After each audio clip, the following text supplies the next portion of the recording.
Hi everybody, my name is Morgan Heath-Powers. I'm your Vice President of Leadership here in Nevada DECA from the Davidson Academy. Welcome to Leadership Applications Academy. This is our first call and I'm really excited to be sharing this with the state.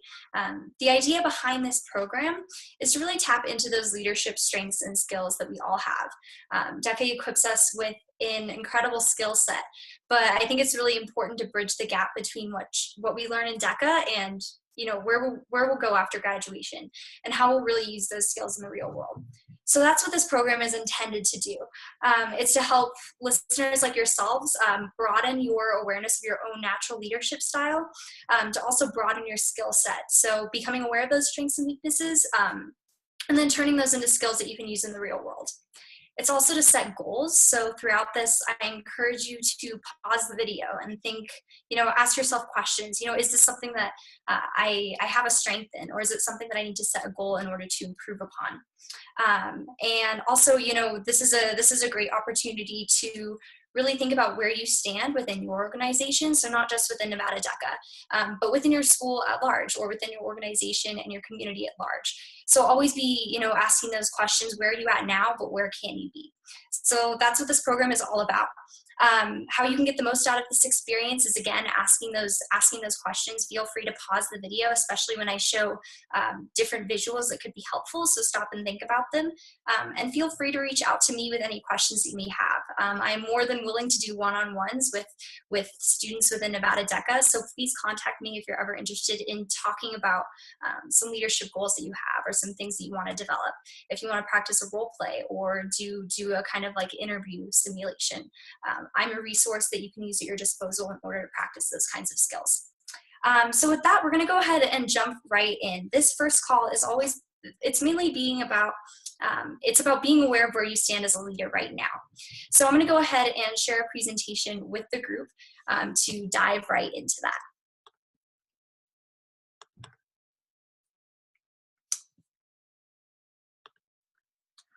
All right, so I'm going to start by sharing one of my favorite tools that we use within the state officer team, and that's called the 5 circles of influence. So here you have it. We have these 5 circles, and they progress from the center outwards. So they go self, family, team, organization, community, and it's in that order. So definitely take note of that arrow right there. The key thing here is that the idea is that you want to have an awareness of yourself before you lead your family. You want to be a strong family leader before you go out and lead your team or your chapter. You want to be a good team leader before you lead your organization, and then you want to be a strong organizational leader before you lead your community. Today we'll be focusing on that self, and I think the most important part of that is that so often it's incredibly important to lead by example. And if you don't have that strong awareness of who you are as an individual, how can you go out and be a leader to other people? How can you go out and set the example to other people? So that's why we were starting with that self.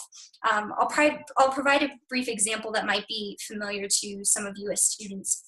So let's say you have a student who is in every single club.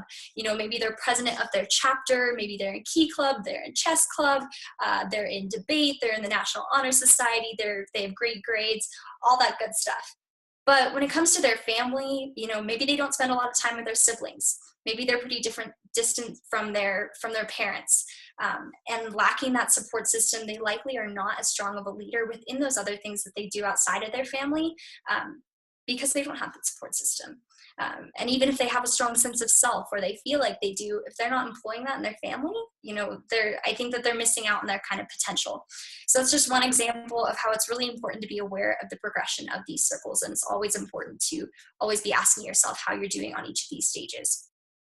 So let's go ahead and focus on self. Before we move on to self, you can go ahead and pause on this screen right here and try to set a SMART goal for each of those circles, being specific, measurable, attainable, relevant, time-based. So for example, if I wanted to set a goal for family, maybe I want to include my family more in what I'm doing within DECA, because sometimes my family doesn't really, they're not as familiar with it. I might say, I want to include them more in what I'm doing in DECA. Okay, well that's pretty broad, that's pretty general. I can make it SMART, I can make it specific and measurable by saying that once a month, I'm going to do one role play with my parents so that they can see, how I'm progressing within the competitive atmosphere, but they can also become familiar with what I'm doing in the organization in general. So that's a SMART goal.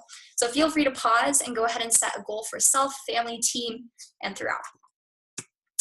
So moving on, we're going to focus on that self. Whether you are an individual who's a chapter, just a chapter member, or maybe you're a chapter leader, maybe you're an advisor listening in, you always want to check in with that self. So we're going to start with that. So this is a form that DECA Inc. created, and you'll see various forms of it throughout the world. But essentially, this is a personality test. It's a personality questionnaire. So if you have a piece of paper and a writing utensil with you, go ahead and create a table, so with 4 columns, and you can go ahead and create it with seven rows beneath those columns. As you'll see, we'll have 7 spaces where you'll want to be writing things down. So once you've created that table, we're going to go ahead and start with that first column. You see that they start with YouTube. So this is a scenario where they pose you a question. You're creating a YouTube video. Were you the person that made sure that the video got done? Did you star in the video? Did you make sure that everybody was in it? Or did you develop the concept for the video? So I want you guys to go ahead and pick one. I know it can be easy to be torn between 2 or 3 or maybe all 4 of them, but think about one that speaks most directly to you and go ahead and mark that box.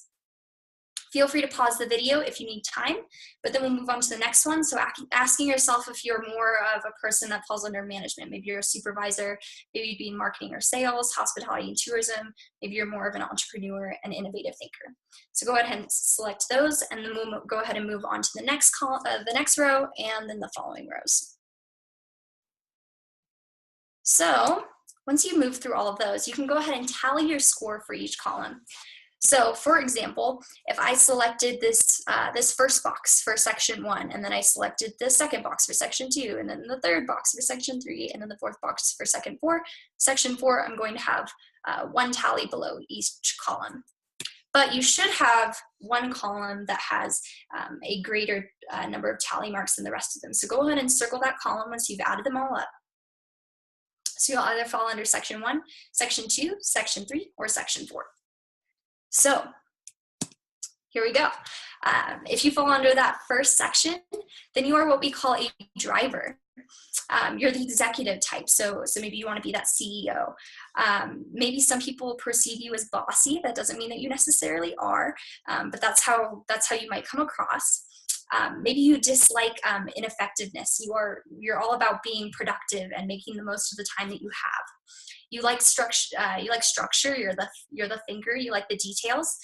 You like to prioritize work, and then you play. And you have a key core value of integrity. So go ahead and ask yourself if that sounds like you.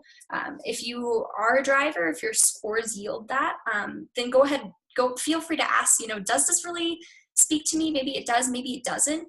These tend to be pretty accurate, but if not, go ahead and listen to the rest of these voices as well. Before I continue, I want to say that it's incredibly important that whether you're a driver or an energizer or the rest of the voices that we're talking about, it's critical to know what these other voices are like, because we are surrounded by people of other leadership styles every day, all day long.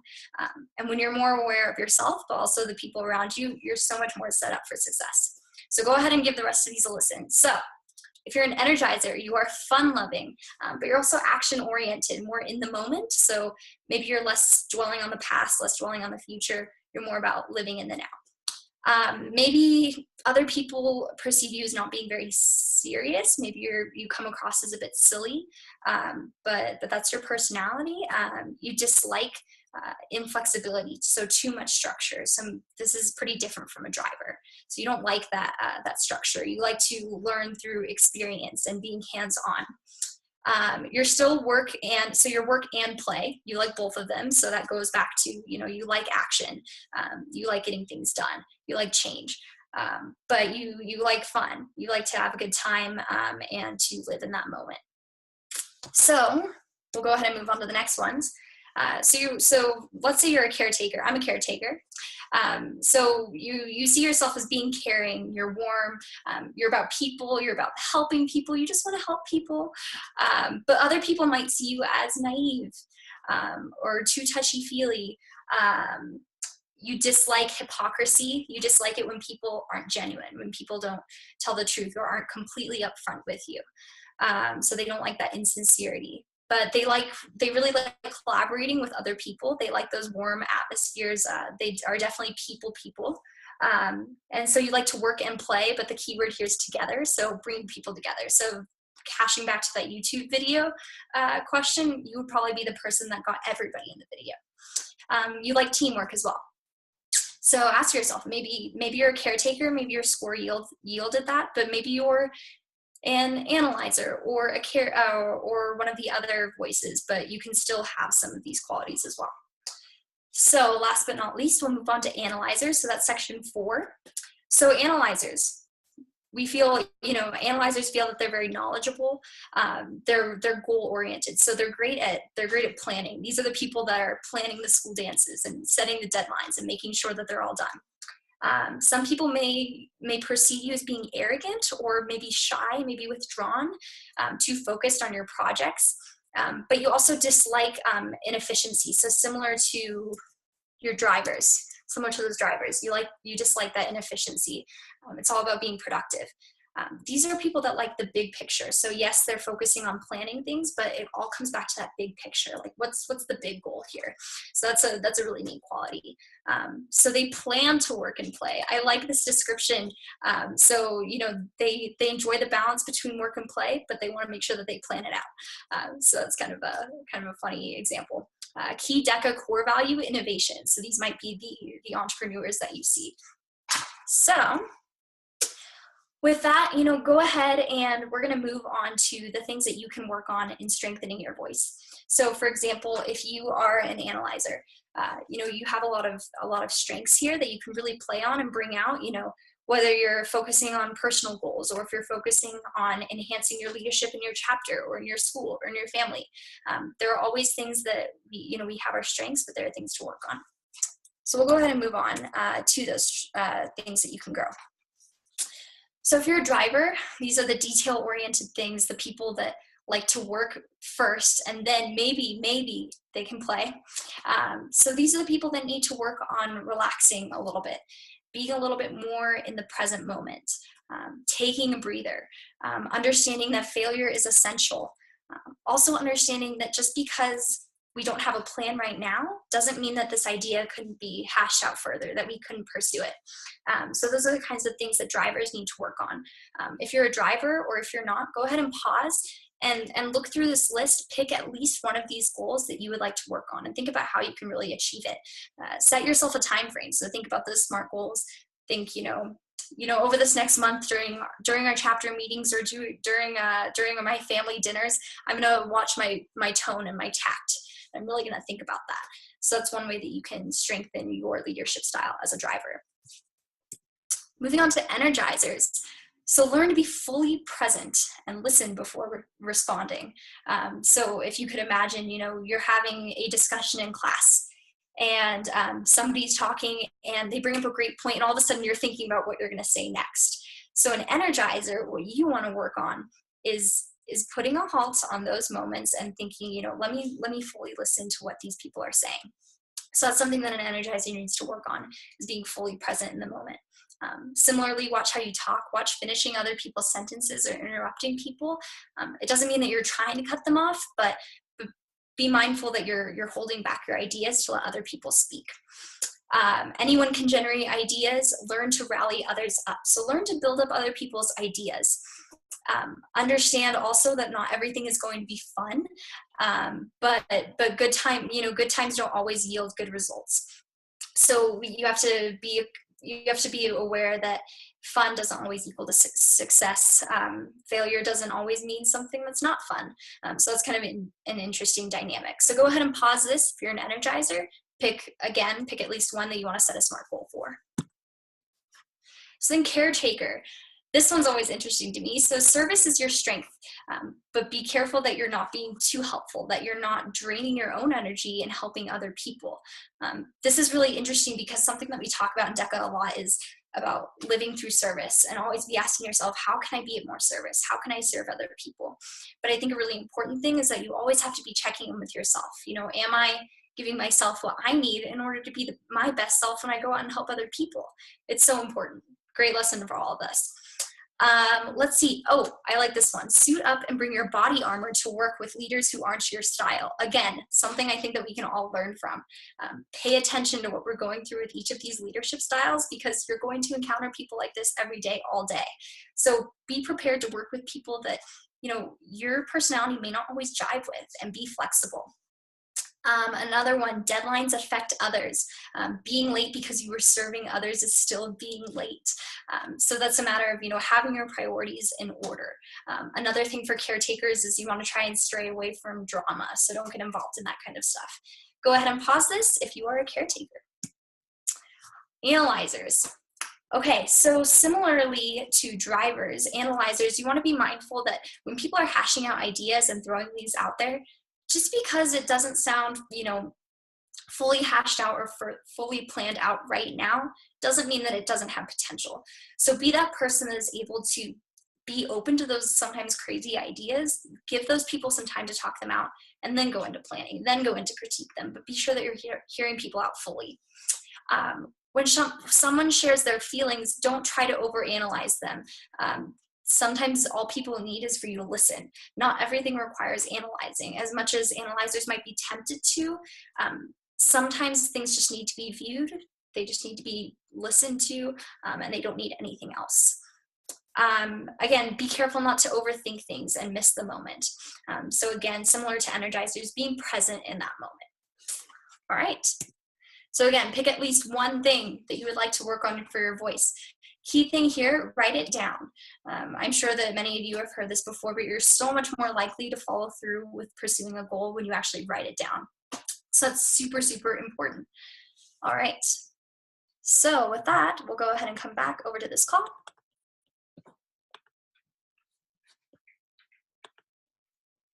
Okay, so, all right, so now we're going to shift gears a little bit. So we've talked about the different voices. We've gone over the 5 circles of influence, how being aware of yourself is really important before you go on to lead your family, before you go on to lead your team, and eventually before you go on and lead your community. All super great stuff. I also want you each to think about a leader that you really admire in your life. So feel free to pause this for a moment, but think about somebody that, you know, they could be a family member, they could be a friend, they could be a celebrity or a public figure or a politician that you look up to as a leader. And ask yourself, what are the specific characteristics and what are the specific traits that I really admire about them? What are the things that I want to be like? What are the things that I want to aspire to do? And again, you know, maybe you create those SMART goals. So for example, I have somebody that I've looked up to, especially for the past couple of years, Malala Yousafzai. I'm sure many of you have heard of her, but she is a strong advocate of women's rights. Especially, she grew up in Pakistan, and her life was actually threatened when she was trying to speak out to encourage the government to provide more rights to women and to make sure that girls were able to go to school. And her life was threatened for that. And she was actually, she wrote under a pseudonym for BBC for a while on things that were going on as the Taliban was taking over in Pakistan. What I like about her and what I really want to embody in my own life is her selflessness and her passion for what she did, that she was always leading others. She was always leading from behind. She was always putting the people that she was advocating for first. Again, I'm a caretaker, so I like that service aspect. And so that's somebody that I really admire and that I really want to be like. So again, go ahead and pause the video if you need to. Think about a leader that you really admire and what are some goals that you can have in your mind in order to be more like them, because sometimes we learn best from just watching other people. So with that, we've gone over a lot of stuff today. We've gone over the DECA leadership styles. I also encourage you guys, you know, if you're interested in going further into your own personality type, take the Myers-Briggs personality test. You can find this at 16personalities.com. Super, super, super helpful resource. And in the next call, I'll be going over the details of that test. and you'll see those details when you take it. If you have time, take it once, take it twice, and then read over your profile, because again, it is so incredibly important to not only develop, but also to go back to, and to always be checking in with that self part of the circle before you go out and lead other people. So with that, again, I encourage all of you to reach out to me if you have any questions, if you have any ideas, if there was anything that you would like to learn about or go into more detail in future calls. I would love to hear that feedback. This is the first time we've ever done this program.